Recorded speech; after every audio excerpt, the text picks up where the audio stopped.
I now invite Mr. Amit Chandrafreya, Consultant Orthopedic Surgeon, to introduce our next speaker, our Health Minister Vaughan Gething, MS, who will outline the health partnership between Wales and India.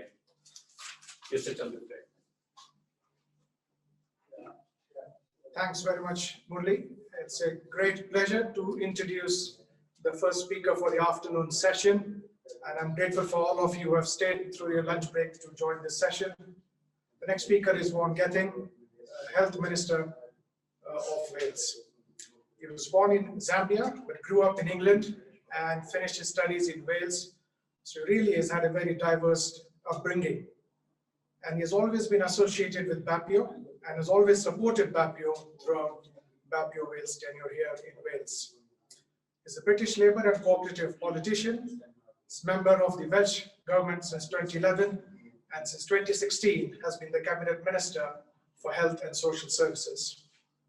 For the past 12 months, he has been in the spotlight as the Health Minister, and he feels that the difficult decisions that he has had to take over these 12 months could be the difference between life and death. He's spent some time in India, and he's going to talk about the collaboration in health between Wales and India. Ladies and gentlemen, I present to you the Right Honourable Vaughan Gething, Cabinet Minister. Thank you for inviting me to your annual conference. I'm sorry that I can't be with you in person today, even in a virtual capacity. I do hope that I can see you all soon.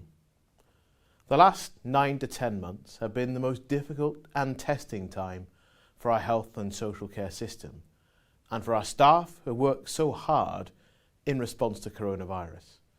Our staff remain our most valuable asset. This has rightly been reinforced during these truly extraordinary times. We're all aware of how much and how big an important contribution, not to mention commitment, foreign-trained doctors and other healthcare workers make to our treasured NHS. Our most recent data of September 2018 highlights that foreign-trained doctors make up around 32% of our medical workforce, of which almost half are from the Indian subcontinent. And the fact that the British Association of Physicians of Indian Origin in Wales should be very proud of those facts. In 2016, a recruitment initiative between Bapio and NHS Wales was launched to enable trainee doctors based in India to apply for a medical training initiative post within Welsh health boards.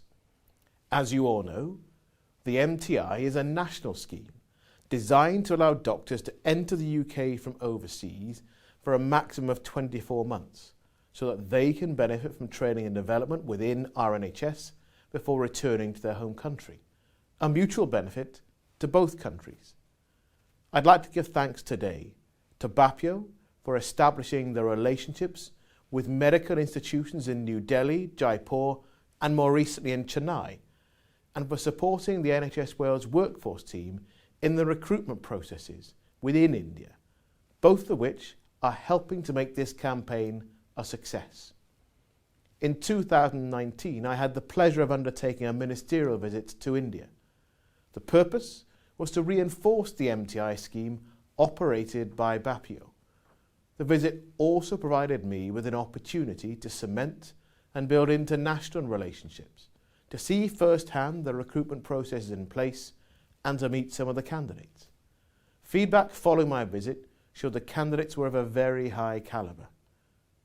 As we're all aware, the pandemic has been felt all over the world and has also had an impact on the flow of international staff.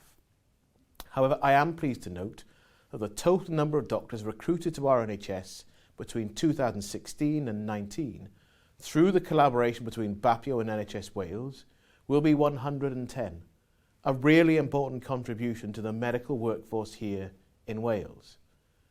So I want to say once again how pleased I am to express my appreciation of the expertise and dedication for doctors from the Indian subcontinent, some of whom may be here today virtually at the conference.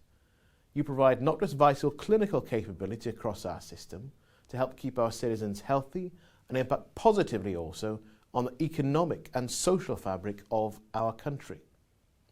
Bapio's commitment to the ongoing campaign will ensure these doctors settle into their new roles and get the very best from the experience. I'm also pleased that the recruitment scheme is being expanded to include the nursing profession, and I look forward to hearing more as this expansion is developed further. Although I've focused on the recruitment element of Bapio's work, we must not forget the continuing commitment of the chair of Bapio Wales, Professor Kesha Singhal, in the development of the COVID-19 workforce risk assessment tool at the initial height of the pandemic in those early days in 2020. Professor Singhal has been instrumental as the chair of the risk assessment subgroup in the continuing drive to protect members of our health and social care workforce at greatest risk of harm if they contract COVID-19 and to identify ways to mitigate that risk. The subgroup comprises members from across our minority ethnic communities and leaders in their respective professional fields. It's continually reviewing emerging evidence, changes in government policy and available data as it evolves to ensure the risk assessment tool is a live resource reflecting the most up-to-date position. The latest iteration was last month. As you have already heard today, that reflects the changes in advice for the clinically extremely vulnerable.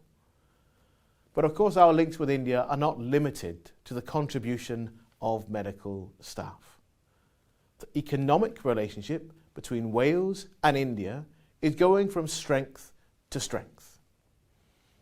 Hardshell UK Limited established a surgical and respirator mask manufacturing facility in Cardiff in May 2020 as a direct response to global shortages of critical items of PPE. Led by the CEO, Mr. Anil Kant, the company has invested in excess of £1 million to create a new medical-grade facility capable of producing fully certified masks for frontline health and care workers. While the investment was assisted with funding from the Welsh Government, a crucial part of the project involved the sourcing of specialist technical raw materials from India. Excellent cooperation between the Welsh and UK governments and the Government of India facilitated this vital supply chain link during a time of significant global trade pressure.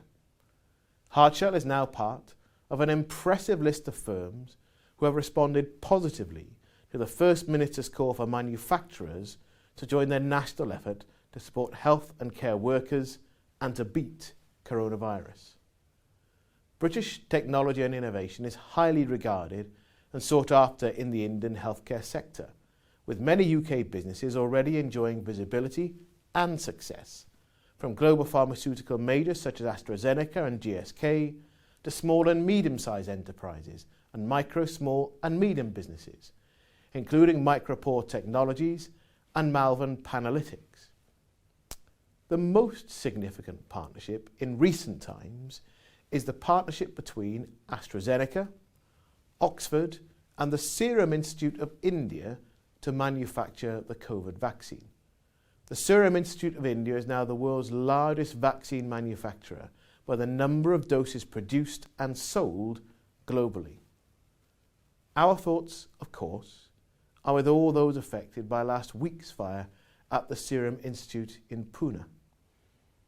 India's Wockhardt, the fourth largest generic drugs company in the UK, invested £17 million in 2018 in a new automated and state-of-the-art sterile manufacturing and testing facility to further enhance its existing manufacture capabilities in its UK base here in Wrexham. It is this plant that secured the UK contract to provide fill and finish production lines for AstraZeneca's COVID-19 vaccine for at least the next 18 months, and that project will create 40 new jobs. These are just a few of the examples of what can be achieved when two nations forge strong international links and work together. As an organisation, I encourage you to keep up all of your work, to continue to develop this important network, to share your expertise, and of course to learn from each other, to continue to provide informed, high-quality, patient-centred health services and resources for patients here in Wales. And in particular, I do look forward to better times where I can see you again in person to celebrate the special friendship that we have developed between Wales and India and all those friends I have made and the friends I have yet to make here within the Bapio community. With every best wish for conference today and the future ahead.